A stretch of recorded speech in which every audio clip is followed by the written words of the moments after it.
Hey, this is Leela, and today I'm going to be talking about pivot tables and how they relate to instructional design.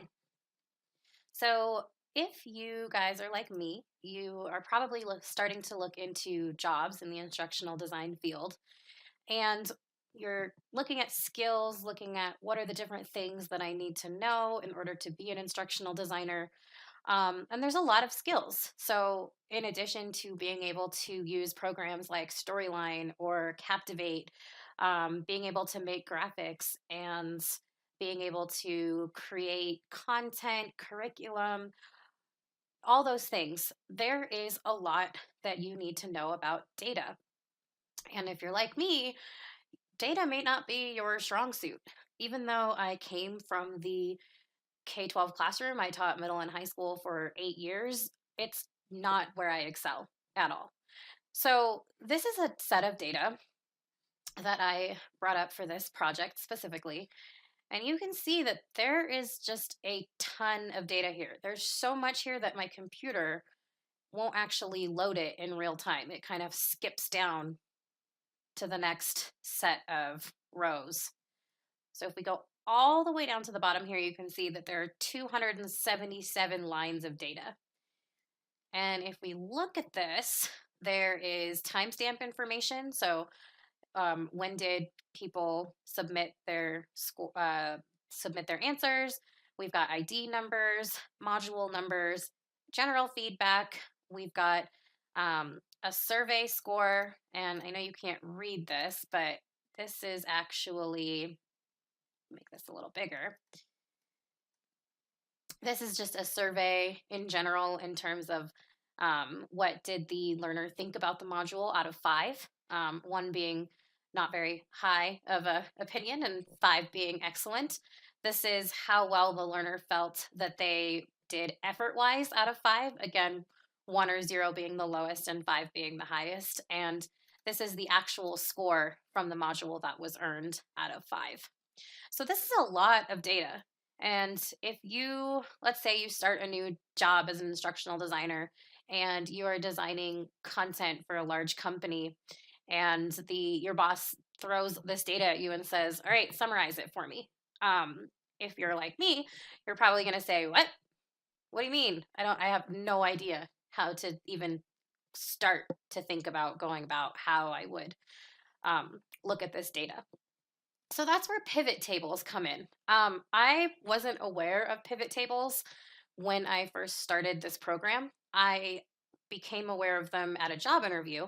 I interviewed at a company in Colorado, and she asked me what my experience with pivot tables was. And of course, I had no idea what that was. So I went home, I looked it up, and I just had this whole world of new tools that opened up to me where I didn't even know that they existed. And I really wish that I had known that some of these things existed when I was a teacher.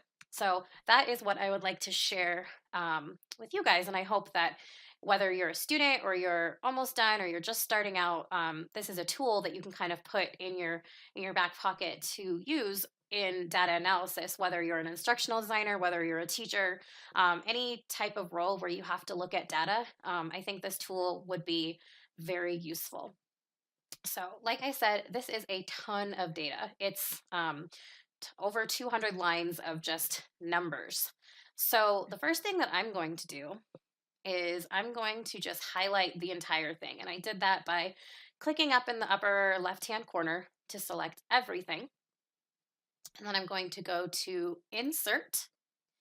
And I'm not going to click Recommended Pivot Tables, only because in my experience with pivot tables, the types of pivot tables, and I can show you, the types of pivot tables that it likes to recommend are not the most useful for my needs. It has to do with a lot of sums and not averages, which is great if you're doing sales or if you're if you're trying to look at like how many products sold or how much money was made, things like that. That's great.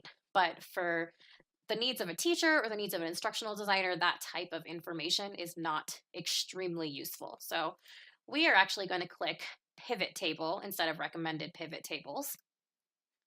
and it just it automatically says select a table or range. Just leave that alone. And I always leave it on new worksheet.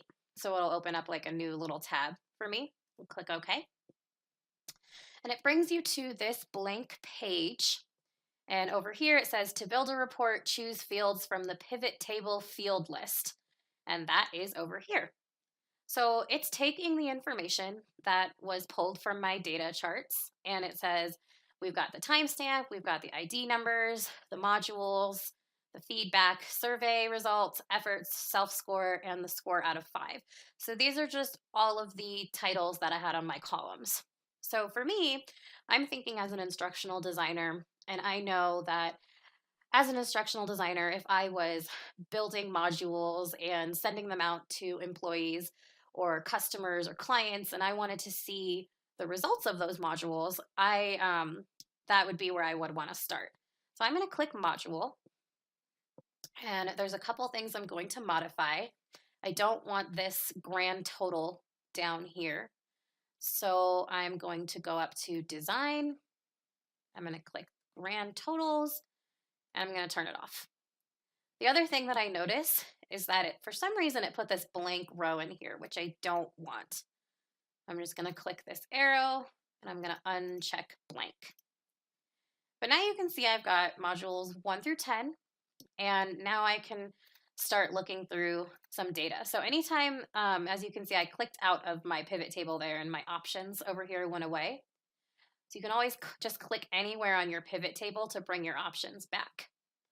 So some of the things that I would be interested in looking at is the average score. Like, how are people doing on the different modules? So I'm going to just click and drag this score out of 5, and I'm going to drag it down to values. And unfortunately, the first thing that it does is it tries to give me the sum of the score out of 5, and that's not the information that I want. So I'm going to click the down arrow here under the value field. I'm going to click value field settings and average because I want to see the average.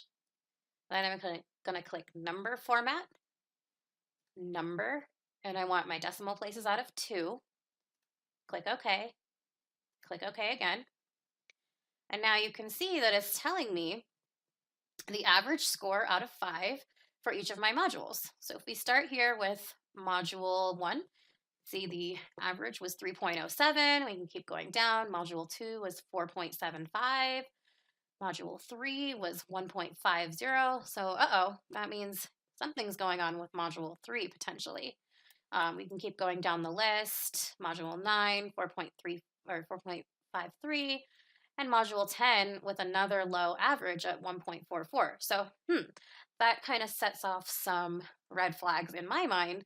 And I might want to go back and look at module 3 and module 10 potentially, because the average score for those ones are much lower than some of the other modules. So I can keep adding to my pivot table. I kind of want to see if there's a correlation between the survey and the effort for these modules, module 3 and module 10. So I'm just going to pick up survey, drag it down. Again, I don't want to see the sum. I want to see the average. So I'm going to click average. I want to see it as a number. And then I also want to see the effort. And again, I want to see the average.